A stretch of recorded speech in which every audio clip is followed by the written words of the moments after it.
Now that the bridge toll brouhaha is over, for now anyway, the legislature can get down to considering some of the other 1,500 plus bills filed since January. Among them, making it criminal to become a cat hoarder or giving schools the option of not having to hold fire drills during the winter months.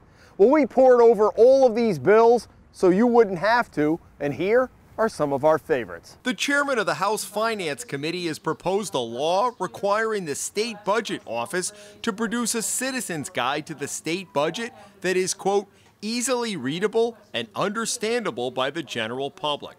A great idea, but the real question is, how many lawmakers do you think understand the $9 billion budget they'll vote on later this session? Another bill would require the state DOT to establish a toll-free pothole hotline, presumably to report potholes on state roads.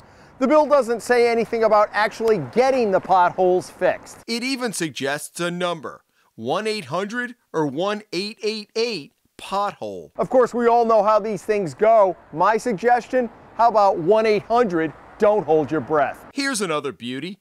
A crackdown on one variation of what drivers around here fondly refer to as the Rhode Island slide.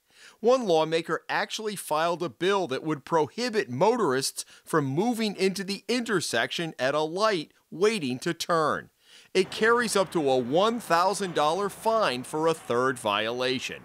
The question is, who's keeping track of all this? There's good news for shoplifters. One veteran representative thinks it's a good idea to reclassify shoplifting from a crime to just a violation for a first offense. But a second violation would bump it up to a misdemeanor, with only a fine and no chance of prison. But there's bad news if you have to go to court to fight that second violation or any other criminal charge. A proposed law would put a so-called occupational tax on any out-of-state attorney practicing in Rhode Island courts, even if they have permission to do so.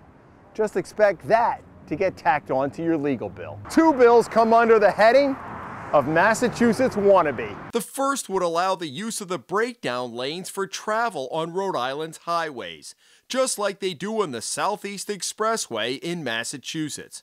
The law apparently was written by someone who has never been behind the wheel around Rhode Island drivers during rush hour. The other bill would authorize Rhode Island to move into the Atlantic time zone. That's an hour ahead of where we are now, but only if Massachusetts takes the lead and does it first. Now, some people think that Rhode Island is years behind the rest of the world. This bill would put us ahead of everybody by an hour. And if it does pass, it would give us all an excuse to be late to work for at least a month. Likewise, a bill that would rename the Pawtucket River Bridge the Mayor James E. Doyle Pawtucket River Bridge would not only drive the traffic reporters crazy having to say all of that during rush hour, it'll take 3 more generations before anybody actually calls it that. Better mark your calendars now. Another proposed bill would designate the 3rd Saturday in April every year as Historic Cemetery Preservation Day. I know I have nothing better to do on a beautiful spring day than raise awareness about the importance of preserving and restoring historic cemeteries throughout Rhode Island. Here's a game changer for Rhode Island's business community. A lawmaker's proposal to reduce the annual minimum corporate tax from $450 to $399. That $51 savings should create or preserve a lot of jobs. One common sense bill would allow schools like my elementary school here in Barrington to store epinephrine pens. You know them as EpiPens, in case there's an emergency while in class. We've come a long way from my day when you could be bleeding from the carotid artery and the school nurse, was she even a nurse, would give you a sour ball. Who doesn't love a good office pool during the NCAA tournament? Okay, technically it's illegal, but a bill offered up by one sports-loving representative could change all of that.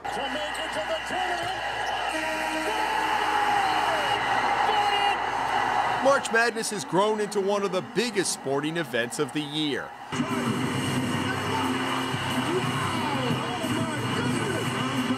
spread over 3 weekends and resulting in many wasted hours at work.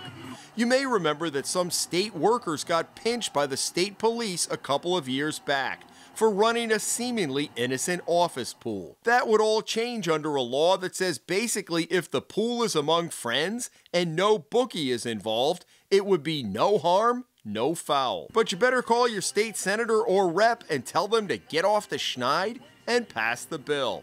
There's only 1 week left until March Madness kicks off. And think about this. Last year, more than 2,400 bills were filed, but only 2% became law. And this year, it'll cost taxpayers more than $35 million for their part-time legislature. You do the math for the return on investment from your lawmakers. At the State House, Jim Hummel for the Hummel Report.